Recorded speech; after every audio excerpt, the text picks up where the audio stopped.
Wendy Brown, a 33-year-old woman who pretended to be a 15-year-old in order to rewrite her high school experience. I'm your host, Brandi, and let's get into the story. Wendy Brown did not like her first go-around in high school. She attended Harold L. Richards High School, and apart from being a member of the track team and running long distances, the high school experience felt like hell on earth. Wendy was bullied heavily because of a speech impediment. Sometimes the bullying would turn into full-blown fights. Nothing is scarier than a teenager. Wendy would look at the cool girls on the cheerleading squad at his games and feel this massive wave of jealousy every time. She wasn't one of the cool kids, and this affected her self-esteem greatly. Wendy's home life was not much better. Wendy's relationship with her mother was abusive. Her mom would hurt her physically and would yell at her, make fun of her, and just put her down. This would only get worse for her, sadly. Wendy was just 16 years old when she started getting nauseous frequently. When she would go out for her runs, she found herself throwing up all the time. Her mother heard this news and immediately asked her if she was pregnant. She scheduled an ultrasound where she found that she was indeed pregnant and already 4 months along. Wendy's boyfriend abandoned her during this incredibly scary time. He broke it off with her and spread the news around school as a way to make fun of her. As if he wasn't directly involved, Wendy went from being bullied regularly to being bullied constantly. Once the kids at school found out that she was pregnant, they had a field day. Even though she was determined to get her diploma, the bullying was just too severe and she quit. On the day she turned 17, Wendy gave birth to a baby boy, which she named Joey, after the father. A few months later, she became pregnant again with another boy, this time giving birth to a baby girl named Jamie. During all of this, Wendy's younger sister, Jennifer, was just starting her high school career and was thriving. Jennifer even joined the cheerleading squad, which Wendy had dreamed of doing. Wendy couldn't help but feel envy and resentment. Her sister was living the life she had always wanted, while she was trying to make ends meet by working at fast food establishments and even as an exotic dancer. No shame in the game, but that doesn't mean it was easy or ideal. In 2006, Wendy got married, and most of her time was spent taking their kids back and forth between parents. Sadly, this marriage was abusive and scary. Wendy was used to the treatment, but that doesn't mean it was right. The police were constantly showing up at their place from domestic violence calls the neighbors would make. Her husband would break things or knock out windows when they would get into disagreements. It was just a scary, violent household overall. In August 2008, Wendy and her husband decided to move to Green Bay. They needed a change. You know how sometimes you just want to pack up and leave your old life behind?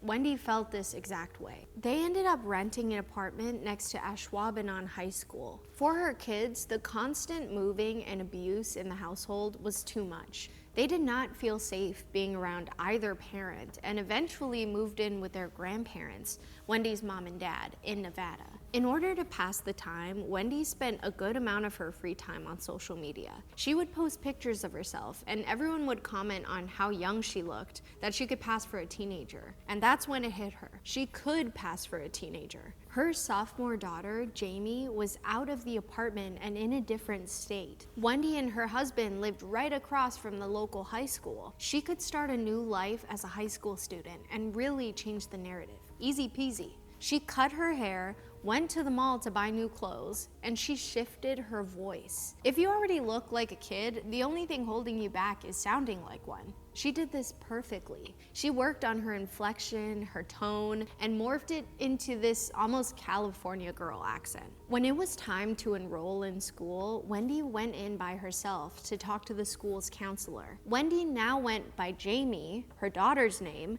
and claimed that she was a transfer student from a school in Nevada, the same school that her daughter was attending in real life. She explained that her mother was always working and was super difficult to get a hold of.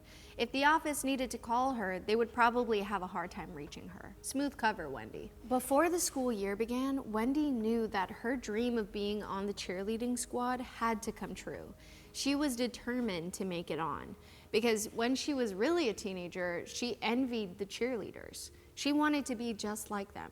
Now her chance at becoming one of them was closer than ever. A few weeks before the semester started, she showed up at the gymnasium to try out for the squad. She chatted with the other girls who reassured her that the tryouts were easy. This year they had a new coach who demanded a lot from the girls in terms of demeanor and honesty. Wendy was ecstatic when learning the new cheers and chants. She felt like she was finally a part of something. In early August, the coach invited all the girls from the squad to her home for a pool party. This is so everyone could get to know each other better and bond before the year started. Wendy showed up in a one-piece with a t-shirt covering her, while the rest of the girls wore two-piece bikinis. She was trying to hide the stretch marks she received during her pregnancies, but insisted to the other girls that she had been very overweight and was hiding her body from her extreme weight loss. After the pool party, Wendy got a call from a number she didn't recognize. It was the cheerleading coach. She asked if Jamie was around. Wendy held the phone away for a few seconds, put on her Jamie voice, and answered the phone. She had made the squad. She could not wait to put on her first real cheerleading uniform. It was like everything was slowly falling into place. Academically, Wendy had already learned what her teachers had covered. She could handle the difficult science and was put into advanced classes. However, she was very timid and felt nervous when it came to math, which was noted by school staff. Wendy tried out her other talents, like singing. When she went in for choir and belted out, the choir teacher remarked how mature sounding her voice was. They put her into the senior choir almost immediately. Wendy did not feel like going to school all the time. Why would she? She went to her first day, but would take multiple days off to recuperate. But that's when the school got involved. Why would a kid show up for the first day but not the rest? They wanted to get to the bottom of it. They contacted Jamie's old school in Nevada. Then they called Jamie's home, where Wendy's parents answered the phone. That's when they discovered Wendy had been using her own daughter's identity to pose as a high school sophomore in a different state. That's when the police got involved. As they were building their investigation against Wendy, they discovered Jamie was not the only person she was pretending to be. In fact, she posed as her apartment's building manager, relieving a 21-year-old potential tenant of almost $800. The police found Wendy and took her in for questioning. She admitted that she wanted to get her high school diploma, as she had missed out on that opportunity when she was of age. She wanted to join the school's cheerleading squad because she wanted to fulfill her fantasy. So much of her childhood was taken away, and she wanted to feel like she was in control. Obviously, this spread around the school, and everyone was talking about the 33-year-old woman who pretended to be her 15-year-old daughter. Can you even believe?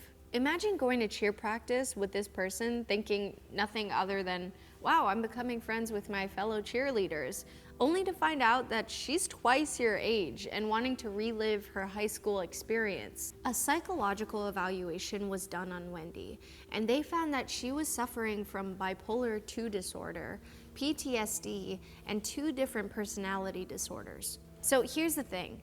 It wasn't as if Wendy had murdered someone, right? She was not this criminal trying to ruin other people's lives. She was just dealing with some serious mental health issues and was not receiving treatment. Her fantasies became delusions, and she thought she could rewrite history. Obviously, this backfired. Then the media got a hold of the story. If it wasn't weird enough, they made it even worse. They poked fun at Wendy, making fun of her for wanting to be a teenager again. She was beyond embarrassed. The courts agreed that Wendy was not some terrible criminal. Sentencing her to prison felt unnecessary. In fact, all it would do would make her mental health that much worse. Instead, she was found not guilty by reason of mental disease or defect and was instead asked to get treatment. She was committed to a mental hospital for 3 years to get help.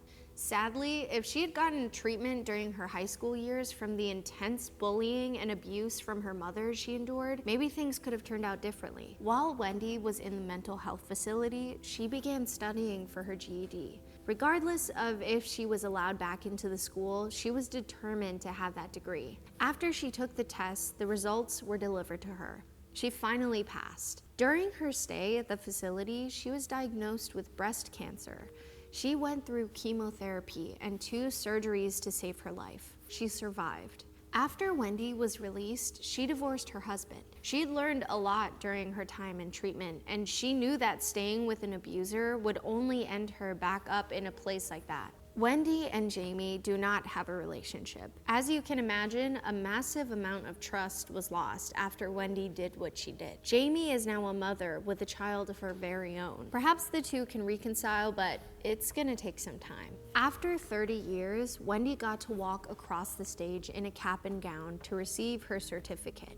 Her father was there to cheer her on. Wendy knew that what she did was wrong, but after enduring such a hard life, it's hard to fault her entirely. Sure, she shouldn't have stolen her daughter's identity, but untreated mental illness can make you do all kinds of things. I'm just glad that she finally received treatment. I hope that one day Wendy and Jamie can have a relationship again.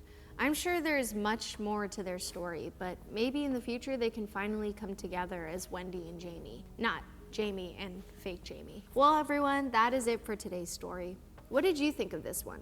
Have you heard this story before? This was my first time hearing about it.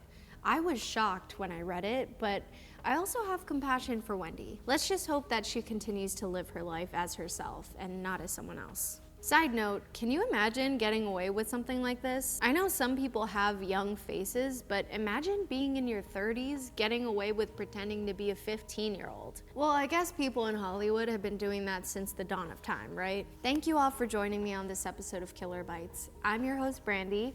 Until next time, stay safe and be true to you. See you later.